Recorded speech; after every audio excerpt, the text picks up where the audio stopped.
మన ప్రభువును రక్షకుడైనటువంటి యేసుక్రీస్తు వారి నామానికే అనంత మహిమ ఘనత ప్రభావం కలుగునుగాక. షాలేం స్వరం చూస్తున్న మీకు అందరికీ, ప్రత్యక్షంగా పరోక్షంగా చూస్తున్న వారందరికీ హృదయపూర్వకమైనటువంటి ప్రేమ వందనాలు. ఈరోజు జన్మదినం. మరి మన మధ్యలో యవనస్తుడు ఉన్నాడు. యవనస్తుని కొరకైనటువంటి ఆ కుటుంబానికి కొరకైనటువంటి దేవుని వాక్యాన్ని మనం చదువుకోబోతున్నాం. బైబిల్ గ్రంథంలో యవనం కలిగిన వారు ఎంతోమంది ఉన్నారు. యవన స్త్రీలు ఉన్నారు, యవన పురుషులు ఉన్నారు. యవన బలం ఉన్నది. ఆ యవన బలమే నూతనమైనటువంటి బలం. దేవుని వాక్యం చదువుకుందాం రండి. మనం వెరిగినటువంటి సత్యాలలో ఈ రాత్రి జన్మదిన కృతజ్ఞత కొడికలో న్యాయాధిపతుల గ్రంథం 13వ అధ్యాయం 24వ వచనం చదువుకుందాం. బైబిల్ ఉన్న వారందరూ కూడా జాగ్రత్తగా అరగంట ఎట్టనాలి, మనస్ఫూర్తిగా మీ ఫోన్లన్నీ కూడా ఆఫ్ చేయండి. జాగ్రత్తగా దేవుని వాక్యం విందాం. అటు ఇటు చూడకుండా, అటు ఇటు తిరగకుండా మనస్సు కలిగి దేవుని మాట విందాం. న్యాయాధిపతుల గ్రంథం 13వ అధ్యాయము 24వ వచనం. తర్వాత ఆ స్త్రీ కుమారుని కని అతనికి సంసోను అను పేరు పెట్టెను. ఆ బాలుడు ఎదిగినప్పుడు యెహోవా అతన్ని ఆశీర్వదించెను. ఆ బాలుడు ఎదిగినప్పుడు యెహోవా అతన్ని ఆశీర్వదించెను. మరొక వాక్యం చదవండి ఆయన. కీర్తన గ్రంథం 144వ కీర్తన 12వ చరణం. కీర్తన గ్రంథం 144:12 చదువుదాం దేవుని వాక్యం. మా కుమారులు తమ యవ్వన కాలమందు ఎట్టున్నారట? ఎదిగిన మొక్కలు. మీరు చెప్పాలి, నేను వాక్యం అడిగినప్పుడు చెప్పాలి. న్యాయాధిపతుల గ్రంథం 13వ అధ్యాయంలో ఆ బాలుడు ఎదిగి యెహోవా అతన్ని ఆశీర్వదించును రాయబడింది. కీర్తన గ్రంథం 144వ కీర్తన 12వ చరణం ప్రకారం ఎదిగిన మొక్కలుగా ఉన్నారు. ఏమండి? ఎదిగిన మొక్కలు. ఈ వాక్యం బట్టి మనం ఆలోచన చేయాలి. ప్రభు తన మాటలు దీవించినట్లుగా వాక్య సహాయం కొరకై చిన్న ప్రార్థన చేద్దాం. మహాగడువైన తండ్రి, ప్రేమగల మా ప్రభువా, మీ పాదములకే స్తోత్రములు, వందనాలు. వాక్యం చదువుకున్న ప్రజలు మీ వారు. మరి ప్రభువా, వానలు పడుతున్నాయి. ఈరోజంతా రాత్రంతా వాన పడుతూనే ఉంది ఆటంకంగా. అయినప్పటికీ నీ పాదాల దగ్గరకు ఈ రాత్రి వేళ తండ్రి మమ్మల్ని నడిపించారు. వర్షమైనా నీ వాక్యమును ప్రకటించడానికి మీరు నడిపించదలకై నీకు స్తోత్రములు చెల్లిస్తూ ఉన్నావు. వింటున్న వారందరి జీవితాలతో ఈ రాత్రి వేళ ఏది అవసరమో మాట్లాడి వినిపించి సహాయము చేయమని, ఈ కుటుంబాలకు దీవెనకరంగా మీరు ఆశీర్వాదకరంగా యవనస్తుడు ప్రభు ఎదిగిన జీవితంలో ఉండగా అతను మీరు లేఖనం ప్రకారం ఆశీర్వదించమని, బలపరచమని వాక్యమైనటువంటి యేసుక్రీస్తు నామమున వాక్య సహాయం కొరకు అడిగి వేడుకొనుచున్నాము తండ్రి, ఆమేన్. చదవబడినటువంటి లేఖన భాగం 2 వచనాల్లో మనకు ఒక పదం బాగా కనపడింది. ఏం పదం గుర్తుందమ్మా? ఏం పదం వస్తుంది చదివిన దాంట్లో? యవనస్తులని రాయబడింది. రెండోది ఎదిగిన. ఒక చోట రాయబడిన మాట ఏంటంటే ఆ బాలుడు ఎదిగినప్పుడు అని రాయబడింది న్యాయాధిపతుల గ్రంథంలో. కీర్తన గ్రంథంలో వాడు ఎలాగ రేపటి యవన కాలంలో ఎలాగంటే ఎదిగిన మొక్కలు. మా కుమారులు యవన కాలంలో ఎదిగిన మొక్కలు. ఈ వాక్యమును మనం అర్థం చేసుకోవాలి. మానవ జీవితంలో ఎదుగుదల అవసరం. ఎదుగుదల ఉన్నది, మనిషి జీవితంలో కృంగుదల కూడా ఉంది. యవన కాలం ఎలాంటి వారంటే వాళ్ళు ఎలాంటి వారంటే బలము కలిగిన వారని చూస్తున్నాం. సరే, ఈ వాక్య ధ్యానంలోకి వచ్చినప్పుడు ఈ ఎదిగినటువంటి బాలుడు ఎవరు? ఇది ప్రశ్న. ఈరోజు మన ముందు ఉన్నదేమో సహాయం కదండి. ఇది ఎదిగిన మొక్క. ఏ మొక్క? యవన కాలంలో ఎదిగినటువంటి ఒక మొక్క వలె ఉన్నాడు. ఆ మొక్క ఒక వృక్షం అవ్వాలి. ఆ వృక్షం ఫలాలు చూడాలి. మనం దాని కొరకు మనం ఇక్కడికి వచ్చాం. ఏం చేయాలి? ఆ మొక్కకి భద్రత కావాలి. ఆ మొక్కకి కాపుదలు చూడడానికి వచ్చాం. అంటే ప్రార్థన. ఆ బిడ్డను ఆశీర్వదించడానికి దేవుని వాక్యం ఉంటుంది. ఆ బాలుడు ఎదిగినప్పుడు యెహోవా అతన్ని ఏం చేయడంట? ఆశీర్వదించాను అని రాయబడింది. ఇప్పుడు మనం ఇక్కడికి ఎందుకు వచ్చాం? మీరు చెప్పాలి, ఎందుకు వచ్చాం? మేము నీ ఆశీర్వాదమా? నేను ఎవరన్నా నా దగ్గరికి ఉన్న బర్త్డే పిల్లలు వస్తే నేనేమైనా ప్రార్థన చేస్తాంటే, ప్రభువా యేసు నామమున ఈ బిడ్డను ఆశీర్వదించునైనా. చాలామంది హ్యాపీ బర్త్డే టు యూ అంటారు. అంటారు తర్వాత మై గాడ్ బ్లెస్ యూ అంటారు. ఏమంటారు? నా దీవెని నీకు కలుగును గాక అంటారు. నేనంటాను దేవుని దీవెన గాడ్ బ్లెస్ యూ వరకే చెప్పాలి. అంటే దేవుడు నిన్ను దీవించుగాక. ఏం చెప్పాలంటే మై గాడ్ బ్లెస్ యూ అంటారు. మై గాడ్ బ్లెస్ యూ పదం వదిలి గాడ్ బ్లెస్ యూ అని చెప్పాలి. మై పక్కన వదలాలి. నా దీవెన కాదు, దేవుని దీవెన చెప్పాలి. యెహోవా దయందునో మనుషుల దయందునో యేసుప్రభువు ఏంటంటే వర్ధిల్లుచూ ఉండేను అని ఉంది బైబిల్లో. కాబట్టి మనం దేవుని బట్టి దీవించాలి. యేసు నామాన్ని ఉచ్చరించి బిడ్డని మనం ఆశీర్వదించాలి. ఈ ఇక్కడ చదివినటువంటి ఆ బాలుడు ఎవరంటే, ఇప్పుడు నేను మీ ముందుకు ఒక స్టోరీ చెప్తాను. నేను బైబిల్లో బలవంతుడని పేరు కలిగిన వాడు, అతని పేరు సంసోను. సంసోను అనే మాటకు అర్థం ఏంటంటే ప్రకాశించుట అని అర్థం. అతను జీవించిన కొద్ది దినాల్లోనే సమాజంలో బాగా ప్రకాశించబడిన వాడుగా, జనాలందరిలో అతను చూస్తూ భయపడేవారుగా ఉన్నారు.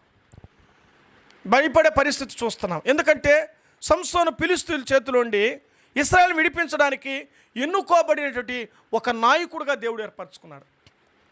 ఈ 13వ అధ్యాయం చదివితే ఆ పుట్టబోయే విషయం రాయబడింది, పుట్టిన తర్వాత రాయబడింది, పెరిగిన తర్వాత రాయబడింది. ఒక అధ్యాయంలోనే అతని జీవితం, పుట్టుక, యవ్వన కాలం వరకు రాయబడింది. ఏ అధ్యాయం?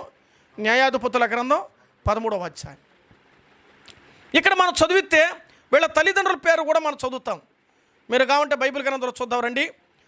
న్యాయాధిపతుల గ్రంథం 13వ అధ్యాయము 2వ వచనం. ఆ కాలమున దాను వంశస్థుడును జోరియా పట్టణస్థుడైనటువంటి మనోహ అని ఒకడు ఉండెను. అతని భార్య గుడ్రాలే కానుపు లేక ఉండెను. యెహోవా దూత ఆ స్త్రీకి ప్రత్యక్షమై, ఇదిగో నీవు గుడ్రాలవు, నీవు కాన్పు లేకపోయాను, అయితే నీవు గర్భవతి కుమారుని కందువు. నీకు పిల్లలు లేకున్నారు కాబట్టి నేనేమిస్తున్నాను, నీకు నేను పిల్లల్ని ఇస్తాను అని చెప్పి. తండ్రి పేరు రాయబడింది కానీ తల్లి పేరు మాత్రం ఈ ఒక్క వాక్యంలో రాయబడలేదు. ఒకే అధ్యాయంలో వాగ్దానం చేయబడ్డాడు. ఎవరంటే తల్లికి చెప్పాడు దేవదూత వచ్చి, ఇదిగో కుమారుడు అనుగ్రహించబడతాడు అని చూస్తాం. సరే, కుమారుడు పుడితే మేము ఏం చేయాలి అని అడుగుతారు. మళ్ళా కుమారుడు పుడితే మేమేం చేయమంటావు? కుమారుడు పుడతానని కూడా చెప్తాం అన్నమాట దేవదూత. మేము ఏం చేయాలంటే మీరు ప్రార్థన చేయాలంటాడు. ఏం చేయాలంట? పుట్టబోవాని కొరకు మేమేమి చేయుదుము అంటే మీరు ప్రార్థన చేయాలి అని ఈ అధ్యాయంలో మనం గమనిస్తాం. అంటే జరగబోయే భవిష్యత్తు కూడా ముందుగానే తెలుసుకున్న తల్లిదండ్రులు. బిడ్డ భవిష్యత్తు ముందుగానే తెలియజేయబడింది. ఆ బిడ్డ కొరకు ప్రార్థన చేయండి, ఆ బిడ్డ నా కొరకు మనకు వచ్చేవాడు. మనం కూడా అందుకే కదా కనుక్కునేది. బిడ్డ ఎందుకు? బిడ్డ మనం ఒడిగినప్పుడు చేదోడు వాదోడుగా ఉంటాడని. కానీ వాడు రెక్కలు వచ్చిన పక్షి అయితే వీడేమవుతాడో. పిల్లలు మనతో కూడా ఉండాలని కోరుకుంటాం. ఏ తల్లి అయినా ఏ తండ్రిని ఏం కోరుకుంటే, నేను పడిపోతున్న స్థితిలో నాకంటూ ఒక కొడుకో ఒక కూతురో ఉండాలని ప్రతి తల్లిదండ్రుల యొక్క అభిలాష, ఆకాంక్ష, ఇష్టం కలిగిన వారు. ఇప్పుడు ఈ అధ్యాయంలో మనం చదివితే ముందుగానే తెలియచేయబడింది. ఎవరికి తెలియజేయబడింటే తల్లికి దూత చెప్పింది, నువ్వు పిల్ల లేకున్నావు కాబట్టి నీకు ఇస్తాను సంతానం అంటే. సరే, ఆ విషయాన్ని ఎత్తుకుపోయి భర్తకు చెప్తుంది. భర్త కూడా నమ్మాడు, ఎదురు చూశారు. మొత్తం మీద గర్భవతి అయింది, కుమారుని కన్నది. అతనికి సంసోను పేరు పెట్టబడడం జరిగింది. చూడండి, ఆ బాలుడు గురించి రాయబడిన మాట మీరు ఇంటికి వెళ్ళే ఉద్యోగంగా చదవండి. మొత్తం మీద చెప్పిన సంగతులను గురి. అయితే ఒక కండిషన్ చెప్పింది దూత, నీలో పుట్టేవాడు బాగుండాలి అంటే, నీలో పుట్టేవాడు నా కొరకు సమర్పించబడినవాడు, నాజీరు చేయకూడదు, తల వెంట్రుకలు క్షౌరం చేయకూడదు, గుండు కొట్టకూడదు, నా కొరకే అతను పెరగాలి, నా కొరకు ప్రతిష్ఠించబడినవాడు. ప్రతిష్ఠించబడినవారు అంటే అర్థం ఏంటంటే దేవుని కొరకు జీవితాన్ని, శరీరాలను, నోరును త్యాగం చేసేవారు. కొంతమంది చాలామంది చూస్తున్న భక్తి, నేను ఈరోజు తినండి దేవునికి ఇచ్చేస్తాను ఈరోజు అంటే, ఆ రోజంతా ఏం తినరు? అన్నం తినరు.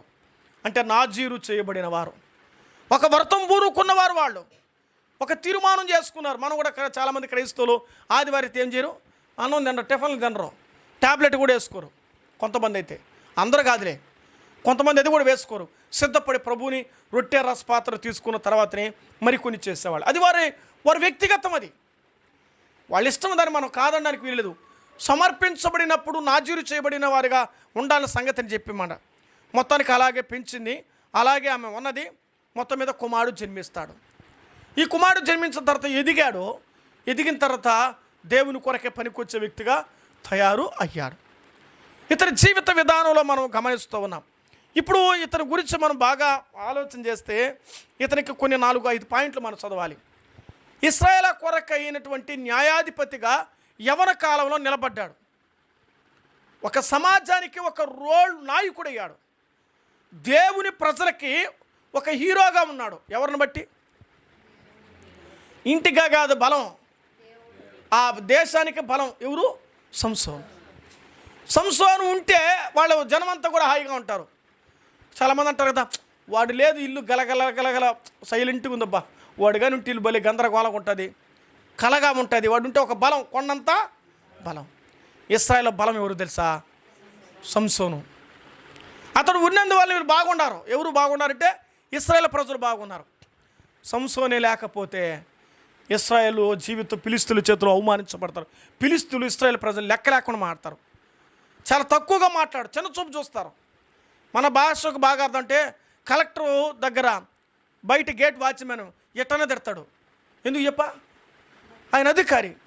ఈ వాచ్మెన్ పోయి కలెక్టర్ని తిట్టగలడా? తిట్టలేడు. ఎందుకు? అసలు స్థాయి ఏంది, ఈయన స్థాయి ఏంది, ఎక్కడో. అలాగే ఇక్కడ చూస్తున్నాం. అంటే బలాఢ్యుడు కూడా ఉంటే బలహీనులందరికీ భయం వస్తుంది. అదే బలాఢ్యుడు బలహీనుడు అయిపోయిన అనుకో, బలహీనులందరూ బలాఢ్యులు అవుతారు. రివర్స్ అవుతుంది కథ, రివర్స్ అయిపోతుంది. ఇప్పుడు ఫిలిష్తీయులకి ఒక నాయకుడుగా ఉన్నాడు. యవనస్తుడు ఏమయ్యాడు? నాయకుడు అయ్యాడు.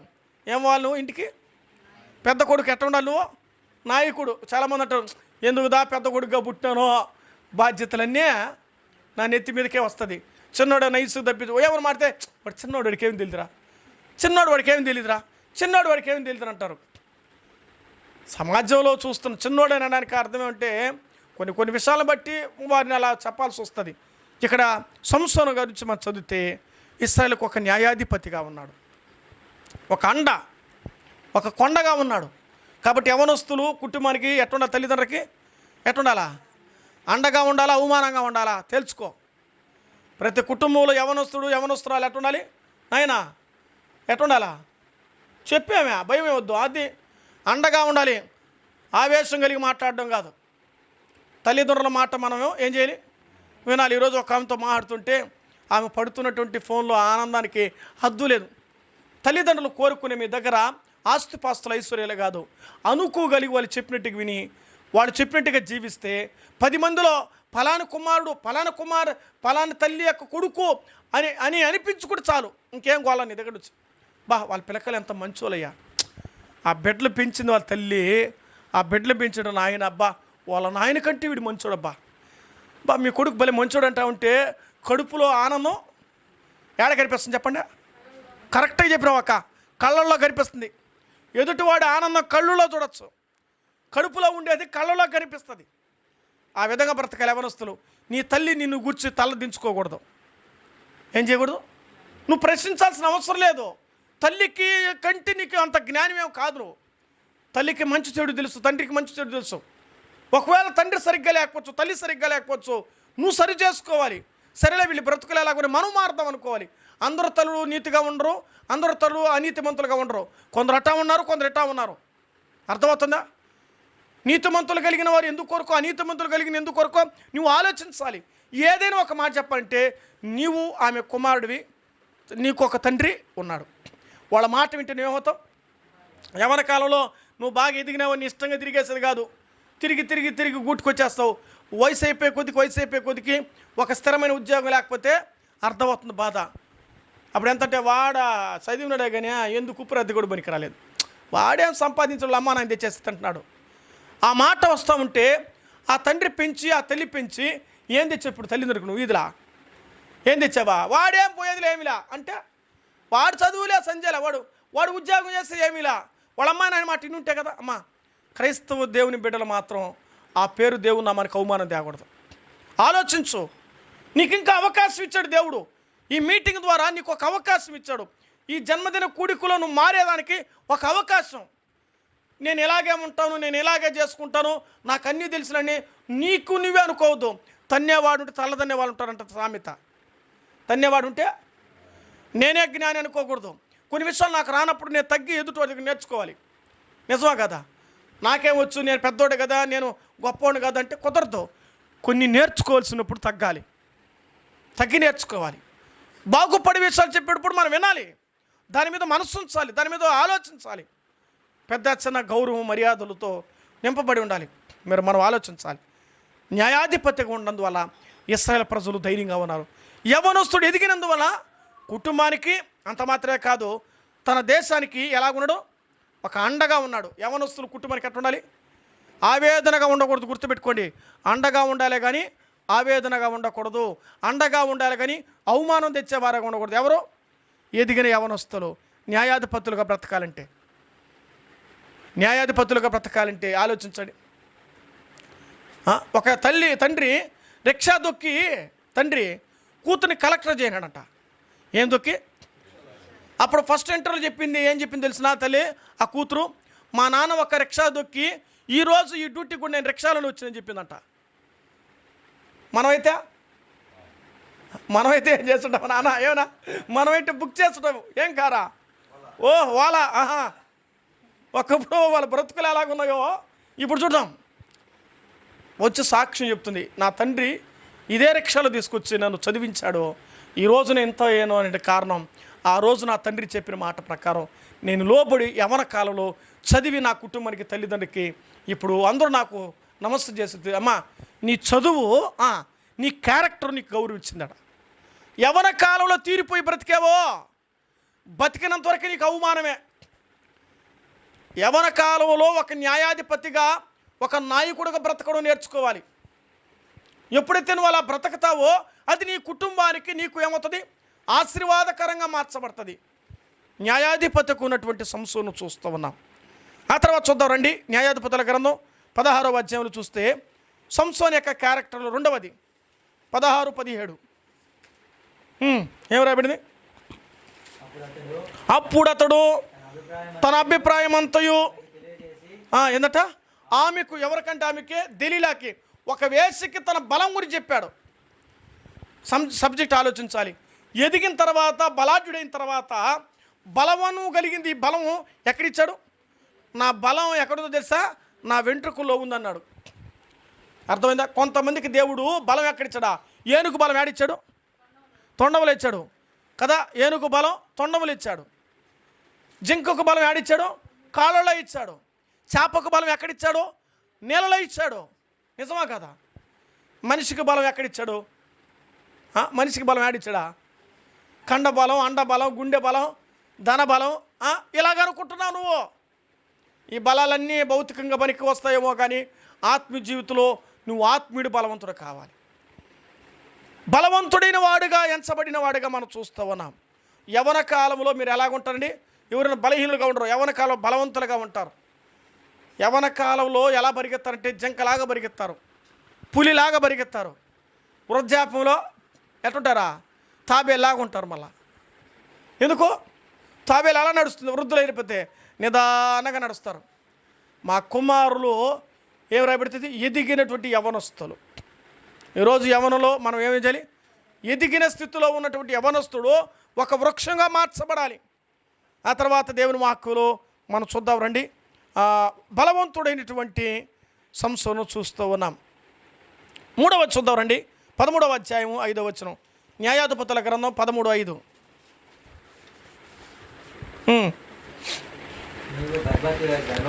నీవు గర్భవతివై కుమారుని కందువు,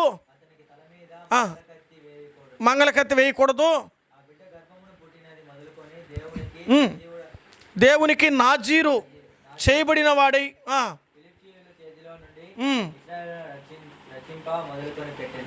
చాలే, నాజీరు చేయబడిన వాడు. తల్లికి చెప్తున్నాడు దేవదూత, అమ్మా నీ కడుపులో ఇప్పుడు బిడ్డ జన్మించబోతాడు కాబట్టి నువ్వేం చేయాలి?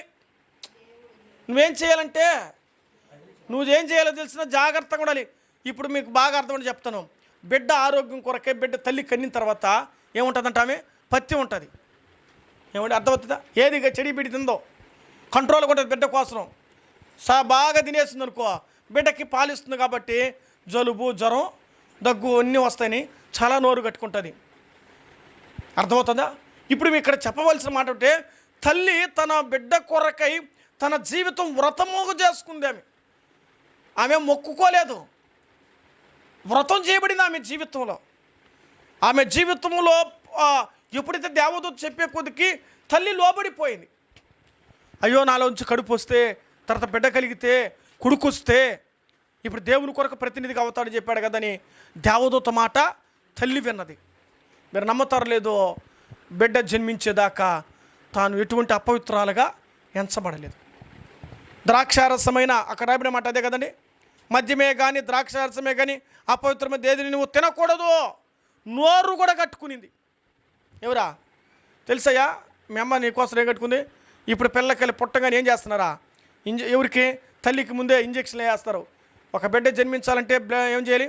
ఇంజక్షన్లు వేసి ట్యాబ్లెట్లు వేసి మింగి ఈరోజు చేస్తున్నావు. అర్థమవుతుందా? అవన్నీ మనకేం తెలియదు. ఏం తెలుసా? ఏమి తెలియదు.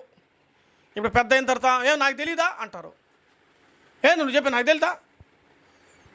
తల్లికి మించిన గురువు. అందుకట మొదటి గురువు ఎవరా?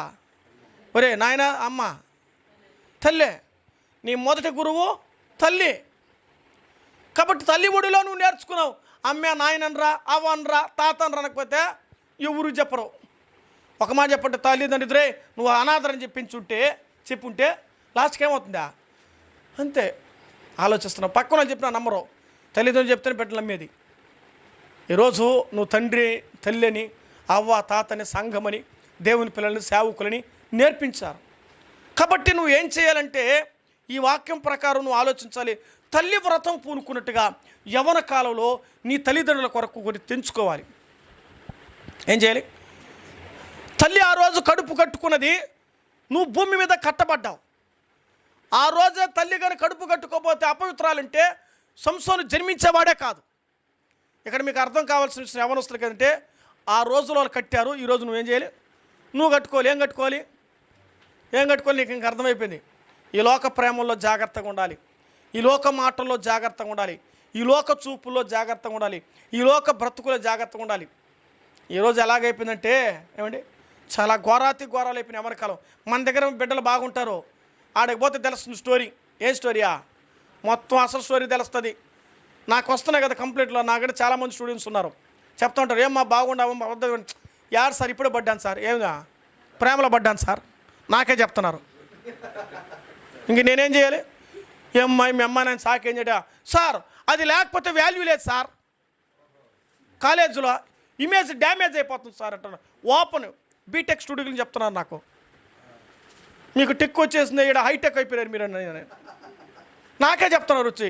నా దగ్గర 10వ తరగతి వరకు చదువుకున్నారు. 1వ తరగతి నుంచి నర్సరీ సెక్షన్ నుంచి 10th క్లాస్ అంటే దాదాపు 13 సంవత్సరాలు చదువుకున్నారు. 13 సంవత్సరాలు పసిబిడ్డ శివుని ముక్కులు కను చూసాను నా బిడ్డ నేను. ఇంకా పచ్చిగా చెప్పాలంటే ఈరోజు అందంగా బ్యూటీగా తయారైపోతుంటే, ఈరోజు బ్యూటీగా తయారైపోయి ఉండొచ్చు. ఇప్పుడు అందం వచ్చే కొద్దికి, హైట్ వచ్చే కొద్దికి, పర్సనాలిటీ వచ్చే కొద్దికి, ఎదిగే కొద్దికి మేము ఫ్రూటీగా ఉన్నాం అనుకుంటే అట్టా అందంగా ఉన్నాం అనుకుంటున్నారు. చదువు కొరకెళ్ళి జీవితాలు బ్రతుకులు మార్చుకొని ఏమీ తెలియకుండా వస్తున్నారు. అంతేందుకు పెద్దవారు కూడా జీవితాలు చెడిపోయి మా దగ్గరకు వస్తున్న కంప్లైంట్లు చూస్తున్నాము. వాడి వల్ల మోసపోయాను, వాడి వల్ల ఈ వల్ల మోసపోయానని నష్టపోయి ఎన్ని రకాల బాధపడుతున్న వారు చూస్తున్నాం. ఇటు అమ్మా నాన్న చేర్చుకోక, ఇటు తల్లిదండ్రులు చేర్చుకోక రోడ్డు పాలైపోయిన పరిస్థితుల్లో కొంతమంది చనిపోయిన వారు కూడా ఉన్నారు. ఎందుకు అవన్నీ? అందుకే చెప్తున్నది. ఎందుకనా ఇవన్నీ? నాయన తల్లెత్తండి ఒకసారి, వింటున్నారా? మీకోసమేది. మా వయసు అయిపోయిందిలే, మేము పెళ్ళిళ్ళు అయిపోయి పిల్లకాయలు కూడా ఉన్నారు మాకు. ఇప్పుడు మాకు కాదు కావాల్సింది. ఇప్పుడు మీరు జాగ్రత్తగా ఉండాలి. ఇప్పుడు మిమ్మల్ని గురించి మేము గొప్పగా చెప్పుకోవాలి. స్థానిక సంఘం శాలింస్వరం ఉన్నటువంటి పిల్లలు ఎలాగున్నట్టే దేవుని కొరకే రోషం కలిగి పనిచేసే ఒక యోధులని చెప్పాలి నేను. అలా లేకపోతే ఏమవుతుంది? మీలో ఒక్కరు బలహీనుడైనా ఎవరు బలహీన అవుతారా? నాయకుడే బలహీనుడు అయిపోతాడు. నాయకుడు పోతాడు. మళ్ళా ఇంకెక్కడికి పోతే తీసుకెళ్తాం మిమ్మల్ని? మీ ఆడికిలా ఆలోచించాలి. దేవుని పిల్లలుగా ఇంటిలో అయినా, ఉద్యోగాలైనా, కాలేజీలైనా, స్కూల్లో అయినా ఎలా కూడా మనం సాక్షులుగా బ్రతకడానికి ప్రయత్నం చేయాలి. ఒక స్థాయికి వచ్చిన తర్వాత నీ జీవితం ఒక దిశ మారుతుంది. ఇప్పుడు నువ్వు కరెక్ట్గా ఉంటేనే, ఈ ఎదిగిన దశలో కరెక్ట్గా లేకపోయినావంటే నీ జీవితమే స్పాయిల్. అందుకే దేవుని సన్నిధిలో, సావాసంలో, సేవకులతో ఏమంటే ఎక్కువగా మీ పిల్లల్ని పెంచండి. ఏ సేవకునితో నీ బిడ్డలు ఎప్పుడు కూడా ఉంటారో వాడి జీవితంలో చదువు రాకపోయినా పర్వాలా, వాడు పవిత్రమైన బతికి ఎక్కడ బ్రతకగలడు? మీరు ఎంతమంది చదువుకొని క్యారెక్టర్ లేకుండా బ్రతుకుతున్నారా? రోడ్లో చూడండి ఎంతమంది.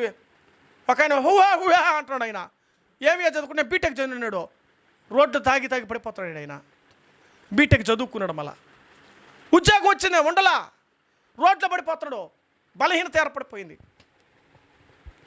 ఈరోజు చదువు కూడా జీవితానికి ఇప్పుడు ఏం చేయంటే అందరూ 2 చేతులు నమస్కరించాల్సిన ఆయన్ని ఎంత ఘోరంగా తిడతాపోతారు ఈదులంటే. ఇక్కడ చూస్తున్నాం భక్తి లేకపోవడం, ఉండగలిగిన వారితో ఉండలేకపోవడం. ఈరోజు చాలా మా వాడు పాత్ర, మా వాడు, మా అమ్మాయ, మా అబ్బాయిని పంపిస్తున్నారు, చివరి కూడా వెళ్ళిపోతాడు, ఎస్కేప్. ప్రార్థన లేకుండా పోతున్నారు, సావాసాలకు లేకుండా పోతున్నారు. మన దగ్గర నటిస్తున్నారు పిల్లకాయలు, నాకు తెలుసు అది. మన పిల్లకాయలు ఏం చేస్తున్నారా, సేవకుడి దగ్గర తల్లి దగ్గర తండ్రి దగ్గర ఉపాధ్యాయ నటిస్తున్నారు. నువ్వు నటిస్తే నష్టపోయేది నువ్వే, మేం కాదు. గుర్తుపెట్టుకోవాలి. దేవుని సంఘంలో మనకంటూ ఒక సంఘం ఉందని, మనం దేవుడు మనం ఒక సంఘంలో ఉంచాడని, ఒక నాయకత్వ బాధ్యతలో ఇంకా దగ్గర మనం ఎదుగుతున్నామని గుర్తించి గమనించి మనం దినదినం అభివృద్ధిలో పొందాలి. మనం తల్లి నోరు కట్టుకున్నది కాబట్టి ఒక నాయకుడిగా అయ్యాడు. ఆ రోజు తల్లి అపవిత్రాలైంటే నాయకుడిని పేరు అతనికి ఉండేది కాదు, బలం వచ్చేది కాదు, శక్తితో నింపబడేది రాదు. చివరికి ఎంత అవమానం జరిగేదో పరిస్థితి మనం చూస్తున్నాం. ఆ తర్వాత ఇంకా దేవుని వాక్యంలో మనం గమనం చేసినప్పుడు ఇక్కడ దేవుని వాక్యాన్ని మనం బాగా ఆలోచన చేయాలి. ఇతనిలో మనం గమనం చేసినప్పుడు అతడు తల్లి ఎంతో భక్తిగా జీవితం చూస్తుంది. ఇక 4వ విషయం చూద్దామండి. న్యాయాధిపతుల గ్రంథం 13వ అధ్యాయము 24వ వచనం. కానీ ఏం పేరు పెట్టిందట? సంసోనుని పేరు పెట్టెను. అది ఆ బాలుడు ఎదిగినప్పుడు యెహోవా అతన్ని, సరే ఇప్పుడు గమనించి, యవ్వన కాలములో సంసోను ఏమయ్యాడు? ఇప్పుడు ఆశీర్వదించబడ్డా అపవిత్రుడయ్యాడా? ఆశీర్వదించబడిన సంసోను రాసుకోవాలి. న్యాయాధిపతిగా ఉన్న సంసోను, బలవంతుడైన సంసోను, నాజీరు చేయబడినటువంటి సంసోను, ఆ తర్వాత ఇప్పుడు మనం చూస్తున్నాం ఆశీర్వదించబడిన సంసోను. ప్రతిష్ఠించుకోవాలి దేవుని కోసం. మన దేవుని కొరకే మన జీవితాల్లో ఇక్కడ చూస్తున్నాం ఆశీర్వదించబడిన వాడు.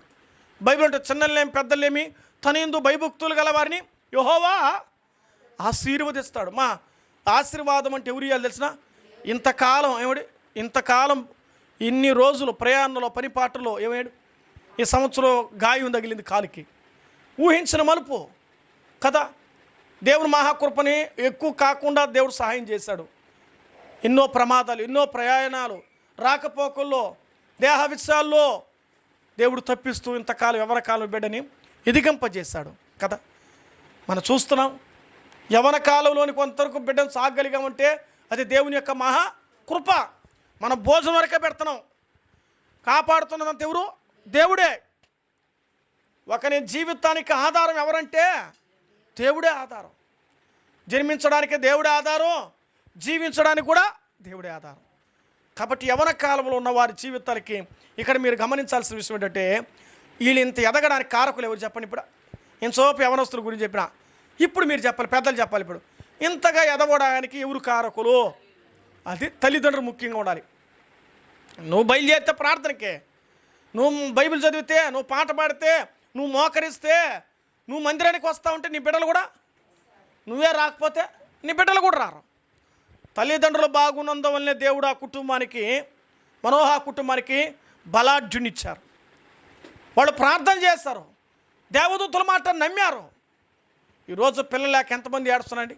మా దగ్గరకు వస్తున్న కంప్లీట్, అయ్యా మా బిడ్డలు లేరు, ప్రార్థన చేయండి. 4 సంవత్సరాలు అయింది, 5 సంవత్సరాలు అయింది, 6 సంవత్సరాలు ప్రార్థన చేయండి. ఈరోజు పిల్లలు కానీ వదిలేసి వెళ్ళిపోతున్నారు చాలామంది జీవితాలు. కొంతమంది ఉండి బాధపడుతున్నారు, కొంతమంది లేక బాధపడుతున్నారు. ఎంతో కుటుంబ జీవితాల్లో సమస్యలు ఉన్నాయి. ఈ సమస్యలన్నిటికీ పరిష్కారం ఎక్కడో తెలుసా? దేవుని సన్నిధి. మన కుటుంబం సాఫీగా పోతుందంటే దేవుని ఆశీర్వాదం మన కుటుంబం మీద ఉంది. ఈరోజు చాలా కుటుంబాలు ఏమి లేవు, అసలు లేవు, మాటలు లేవు, కలిసే జీవితాలు లేవు, కుటుంబంతో ఆనందం లేదు, సంతోషంగా లేదు, కలిసిపోయే లేదు, కలిసి తినేది లేదు.